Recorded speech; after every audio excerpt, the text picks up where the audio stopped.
Hello everybody, it's Dawn and welcome back. Welcome to our new subscribers. I saw that we had some new subscribers when I turned on my YouTube channel this morning. Lovely to have you with us, welcome. And welcome, of course, to our long-term subscribers as well. And welcome to everybody who happened to be just wandering by to find out what I'm up to. So today I'm going to be focusing mainly on the John Next Door Papercraft Society box, which was number 35. Fabulous box. I absolutely loved playing with it. So there'll be no tutorial today, but I have made a few other things since the wreath card that I made with you, the twine wreath card. So I'm just going to quickly go through what I've made, and then I've got something to show you. So we'll get to that in a little while. So I have made a shaker card. If you're with me for my first video for this project, you will have seen how I made this autumnal paper. But this was one of the few papers that wasn't in the box.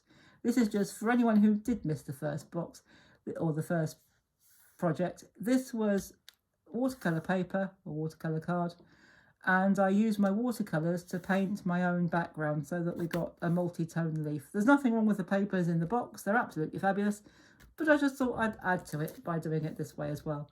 And so I've also used some of the other papers that are in the box as well, as we can see here. And I've used some of the sequins, and I've used one of the leaf panels, the panel die, and I've cut it 3 times and put it on the same card, and we've made a 6x6 shaker card. And I've used a couple of the twine, I've used some twine, and of course some of these beautiful charms. And the sequins are in there, of course there's acetate on there as well. And so that's that one. So I'm going to pop that up there out the way. And now this was going to be a shaker card, but we might need to pop that out a bit. Let's just pop that down just a second. There we go, yes. We might need a bit more space for this one. This is an A5 card, and I've used a lot of the papers here, or a couple of the papers I should say, but I've used a lot of paper. And the paper or some of the paper that I had left over from the first card that was up there, the panel card, I've used to cut some leaves. Now, I'll give you a tip. I'd run out of acetate. This is an aperture card, obviously, but I'd run out of acetate, so I popped the leaves inside a clear plastic bag and taped that to the front or to the back side of my frame here. And this is a wooden tree. This didn't come in the pack, but I found it in my stash and I thought this would be great. And the idea is we've got a pile of autumn leaves that have fallen off the tree and they've just come to the bottom like that. So I rather like that. It was going to be a shaker card, but I'm afraid I went a bit bonkers with the leaves, and I've put so many in that they won't move. Well, not very much anyway. So there is that one. And I've made a pop-up card. I've made what I'm calling a sentiment pop-up card. Again, I've used the papers. After this lot, I can tell you I didn't have many papers left, but I still had a few. So I've made this is a 5x7 card. This is I'm calling it a sentiment pop-up card, and you'll see why in just a second. This is the only thing I used that didn't come from the pack, and this was just from one of my own stock photographs. And I'm calling it a pop-up sentiment card, and the reason I'm calling it that is because when you pull this tab, I'll just hold it still, it pops up and there's a sentiment, and I've turned this one into a thank you card. And I've used that beautiful banner die, but of course this has got foam tape on it, and the width of the banner would have been too much, so I just cut it down and put the tails in like that, and that will go down like that. So that comes up and goes down. And what I did to make this into a pop-up card, all I did is I cut 2 slits, one slightly below centre of the card from the cardstock and one just at the top, and I've covered up all of the mechanism but without I've covered it up but not obscured it so it doesn't work with this embellishment here.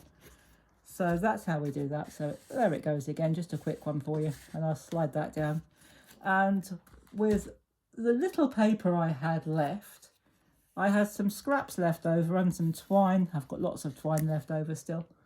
And I've made a gift tag. So I've used one of my, or 2 of my actually, die tags. I had some gift tag dies in my stash, in my die stash, And I've used a couple of these beautiful skeleton leaves that are in the pack because I haven't used those yet. So I thought I've got to find a reason for those to use those. They're absolutely gorgeous.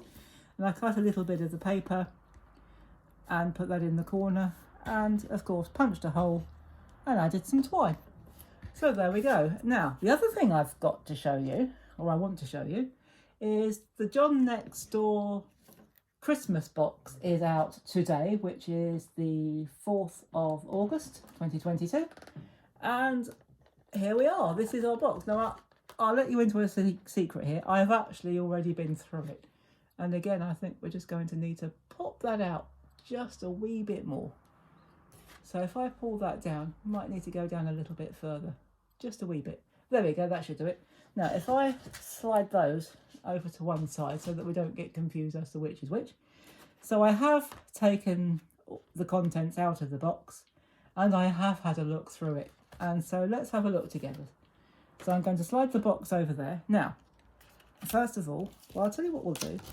We'll have a look at the magazine in a second. I'm just going to pop that to one side. We have this gorgeous set of dies here. And we've got a gift tag, a huge gift tag die. This is absolutely beautiful. So we could use it to make a gift tag, or we could use it as a topper for our cards. And we've even got the holes so that you can put the hole there for the thread to go through, or the twine. And you've got a choice. You can either have just a plain hole, or you can have one with a little, like a little frame around it, which is absolutely fantastic. I've never seen that option before. Absolutely wonderful. And I'm going to bring in the stamps as well. It's got some lovely sentiments on. If I hold it up a bit, we've got Christmas wishes, mistletoe kisses, season's greetings, mistletoe kisses again, Merry Christmas and Happy Christmas. And we've got some mistletoe. We've got a lovely branch here. We could actually build these up and make a lovely Christmas tree. We've got some pine cones, and of course we've got some snowflakes. Now, this mistletoe will cut this mistletoe die out beautifully.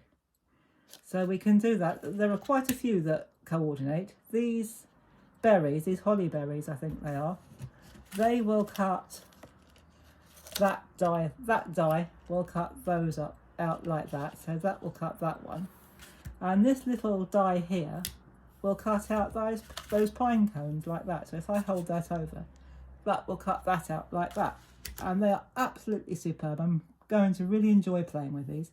Now these dies here are a type of antler die, but you can use them for the antlers. We'll be seeing images of these later on, but you can use them for other things as well. So for example, on the front cover here, you've got this glorious wreath, and that's what it was made with. It was cut, these were cut in green several times, and they were arranged in a circle to make a wreath, which is a fantastic idea. I'd never have thought of that. So we'll have a look at the book in just a second. And the other thing that you got, the other piece of stash, you got a 5x5 inch beautiful plaid embossing folder. So you could ink with this, or you could just stamp it through one of your plain cards or pieces of paper, and you can have an awful lot of fun with that. And of course, you don't just have to use this particular one for Christmas. You can use it for anything you like. So I'm going to slide those to one side, and we will just have a quick look through the book. Actually, I'll tell you what I'm going to do. I'm going to put them over there with the box so that I don't lose them. So I'm going to have a quick look through the magazine. Now, if you've never seen John, this is John Lockwood from John Next Door. I do love that smile. Very nice. So I am going to quickly go through the magazine with you. So there we go, just make sure you can see it. So you've got some lovely ideas, and I'm going to show you the papers. There are some lovely papers in this magazine, along with some fantastic ideas of what to do with the stash inside. So there we go. I like this Christmas tree style card, absolutely lovely. And you've got gift tag ideas for making your Christmas tags to put on your parcels and your presents.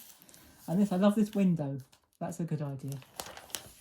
And there we go. There is our wreath again. And here, inside the book, it shows you how to make it, which is absolutely fantastic. So, and we've got that here. and I'm going to be showing you some of the papers. They are all actually in this magazine. So there we go, this is where the papers start. We've got these gorgeous tags. So what we can do, we can cut them out, and there are 2 of each. They're double-sided, but you get 2 of each. So if you think, oh, I want both, you can. There's absolutely no problem. So what we can do with these, we can cut them out and back them onto a piece of card just to make them a bit stiffer. We can use one of our whole dies, either the one with the frame or the plain one, and we can really create and design our own tags and have an awful lot of fun with it. So I'll give you a quick look at the papers, and I love these plaid stags, these reindeer. So there is our antlers, which we used with our die, and the papers are just gorgeous. I'll give you a quick flick through, and it is out today. I got mine this morning, so I was in town quite early, and already there are only about a couple left, so I think it's going to be a popular magazine. But these papers are just lovely. There's another one of those beautiful plaid, and of course with this you don't have to use it for Christmas. This would look good for a man. If you're looking for a man's birthday card, you could use this and turn it into a man's shirt, make a shirt card or a t-shirt card or something like that, and put a tie perhaps. And I love these plaid reindeer, absolutely fantastic. And these lovely polka dot ones, they're good as well. There's so many fabulous designs in here, they're really, really nice. So, and these sort of candy lollies, they're nice as well. But there are so many gift tags. And of course you can use them as embellishments, you don't just have to use them as gift tags. And this is absolutely gorgeous. Love this paper, love the plaids. And this Christmas tree background, love it. So there are our papers, and this is telling you other magazines that are available, or will be available quite soon. And there's that beautiful mistletoe, which we can stamp and cut out. And of course, if we've got white beads, we could use white beads for our mistletoe berries, so that would be really nice. So there is John again. Oh, this is, I have actually read this quickly. I haven't read all of it, but this is an interview with John. It's really interesting. So if you do get this book, make sure you do read the interview. It's very interesting and good fun. And so some more stamping ideas with that lovely mistletoe again. So that's lovely. And I'll give you a quick flick through. So many ideas in here. You're going to have so much fun with this magazine. It's fabulous. I love this. It almost looks like there are lights in there. I don't think there are. It doesn't say there are. I was just having a quick look at what you'd need. And it doesn't say you need lights, but it almost looks like it's got lights in it. I suppose you could put some lights in it if you wanted to. I love it. I think that's been used with the embossing folder. Absolutely fabulous. And this is showcasing John's other collection, other Christmas collection, which is one of his newest releases. So that's exciting. We'll be looking out for that for sure. Love that. Love that bell. So pretty. And we're back to what's in the box. And there we go. So there is the John Next Door. And this is lovely. This lantern. That's really pretty. We can have so much fun with that. And there we go. There is the John Next Door box Christmas set. So I do hope you've enjoyed this and enjoyed looking through it with me. And indeed, I hope you've enjoyed looking through the other bits and pieces that I've been making from the box 35 of PAPERCRAFT Society, also designed by John Next Door. So if you just can't get enough of this incredible designer, you've got plenty to keep you going and plenty to be doing and keep you happy for many, many hours, I'm sure. So thank you very much for watching this. Take care, everybody. Have fun. And until the next time, as always, happy crafting. Bye-bye for now.